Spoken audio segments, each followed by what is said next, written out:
dunia satpam itu awal mulanya saya itu dari Gada Pratama, anggota yang di lapangan. Dan setelah dari anggota lapangan saya belajar lagi bagaimana menjadi tim leader ya, atau dandru. Dari situ saya belajar cara pemimpinan, mengatur personil, membuat schedule ya, dan bagaimana cara membaca karakteristik kepada anggota gitu.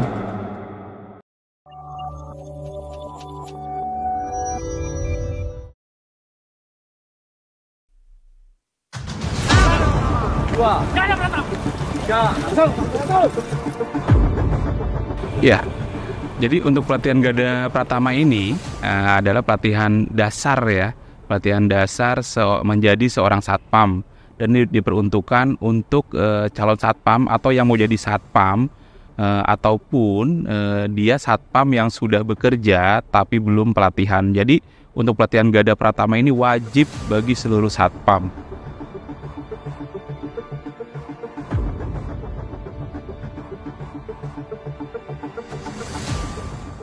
Pelatihan satpam ini ada 3, Pak. Yang pertama pelatihan Gada Pratama, yang kedua Gada Madya, yang ketiga Gada Utama. Nah, untuk tadi yang saya jelaskan, untuk pelatihan Gada Pratama ini yaitu untuk calon satpam atau satpam yang belum pendidikan, kayak gitu ya, atau untuk para anggota. Dan yang kedua yaitu pelatihan Gada Madya. Nah, Gada Madya ini pelatihan untuk para supervisor atau dandru, security. Tapi syaratnya harus sudah punya ijazah dan KTA Gada Pratama. Jadi kalau nggak punya nggak boleh ya, walaupun sudah pengalaman, walaupun sudah lama bekerja, jadi harus tetap dasarnya dulu yaitu Gada Pratama, baru bisa naik ke Gada Madya. Nah, untuk yang level 3 atau level tertinggi dari pelatihan satpam yaitu Gada Utama. Nah, syaratnya apa? Syaratnya kalau untuk ikuti Gada Utama itu harus Gada Madya dulu. Nah, jadi untuk pelatihan Gada Utama, kalau misalnya mau pelatihan Gada Utama itu syaratnya harus latihan, harus punya ijazah Gada Madya dahulu, kayak gitu, baru bisa langsung ke Gada Utama, kayak gitu. Nah,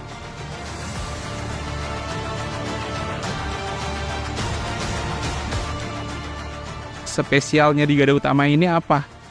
Spesialnya bisa kayak gitu. Jadi nggak usah Gada Pratama, nggak usah Gada Madya, tapi pendidikannya itu minimal harus D3. Kayak gitu ya, minimal D3 itu bisa langsung ke Gada Utama dengan pengalaman bekerja kurang lebih 10-15 tahun ya, kalau tidak salah, atau 5-10 tahun kayaknya, seperti yang saya tahu ya, untuk supaya bisa untuk langsung pelatihan ke Gada Utama. Dan yang penting adalah minimal harus D3. Kayak gitu tuh bisa langsung, jadi tidak usah Gada Pratama, nggak usah Gada Madya, bisa langsung ke Gada Utama ya. Dan Gada Utama ini juga untuk para manajer, direktur, ataupun yang mau membuat BUJP nih ya. Syaratnya kan sekarang kan kalau mau membuat BUJP itu harus Gada Utama, kayak gitu Pak. Harus ada orang yang Gada Utama, minimal direktur sama manajer operasionalnya. 5 jarinya rapat, tidak seperti ini, tidak seperti ini, tapi seperti ini.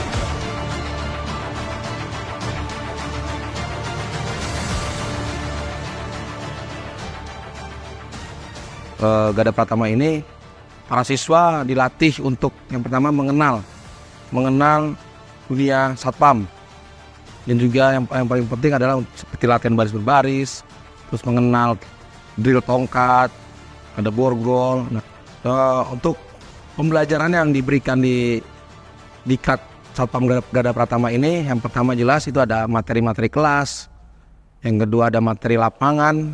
Nah, materi lapangan ini nanti para peserta diperkenalkan alat-alat seperti tongkat, borgol, seperti itu. Dan juga mereka dilatih untuk latihan drill tongkat dan drill borgol, seperti itu. Nah, tujuannya mereka mengikuti pelatihan Diklat Gada Pratama ini, yang pertama dan yang terutama yaitu mereka harus nantinya akan mempunyai legalitas. Legalitas ini yaitu ya bagi mereka, untuk mereka berarti mempunyai kewenangan pada saat bertugas nantinya di perusahaan mereka masing-masing, seperti itu.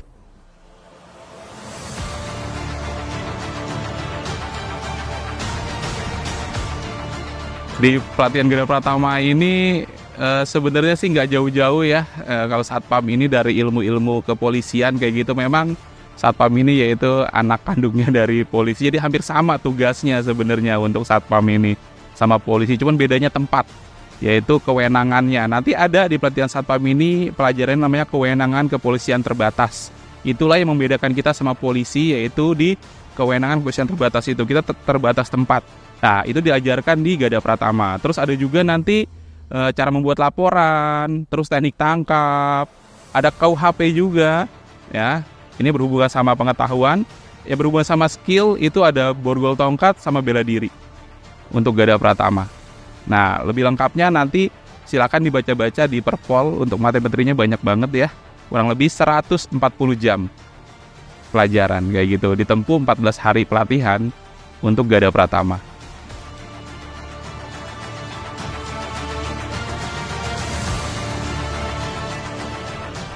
Siap, selama pelatihan sih sudah banyak yang didapat, mulai dari fisik, mental, dan maupun materi tentang dasar-dasar tentang satpam, pelatihan awal tentang tupoksi, dan lain-lainnya, Mas.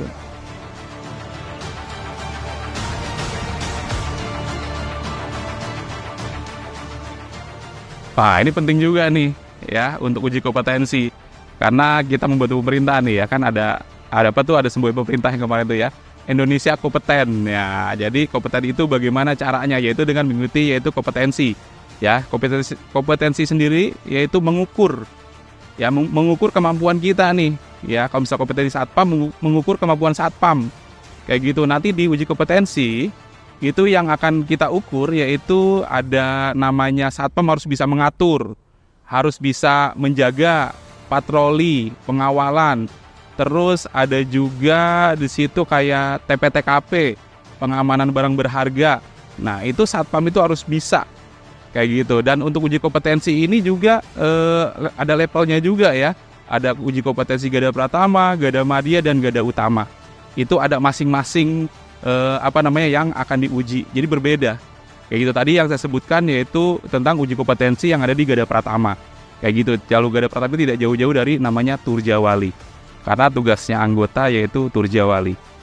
Ya, Turjawali singkatannya yaitu pengaturan, penjagaan, pengawalan, sama patroli. Nah, nanti itu di uji kompetensi akan kita lihat kemampuan anggota di lapangan itu bagaimana. Ya, bagaimana dia menjaga, patroli, dan juga pengawalan. Kayak gitu. Dan pengamanan TKP bila terjadi sesuatu tindak kriminal di lingkungan tugas. Yang pertama itu yang penting ya. Yang penting adalah persiapkan mental dan fisik. Kayak gitu, karena masyarakat kita nih kalau udah denger namanya pelatihan Gada Pratama udah takut duluan kayak gitu ya.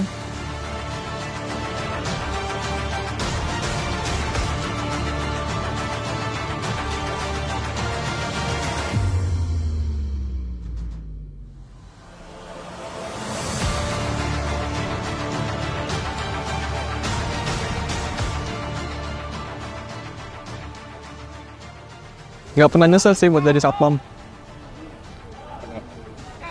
Karena kita tuh untuk melayani masyarakat, walaupun areanya terbatas, kita tetap untuk menjadi keamanan dan pelayanan.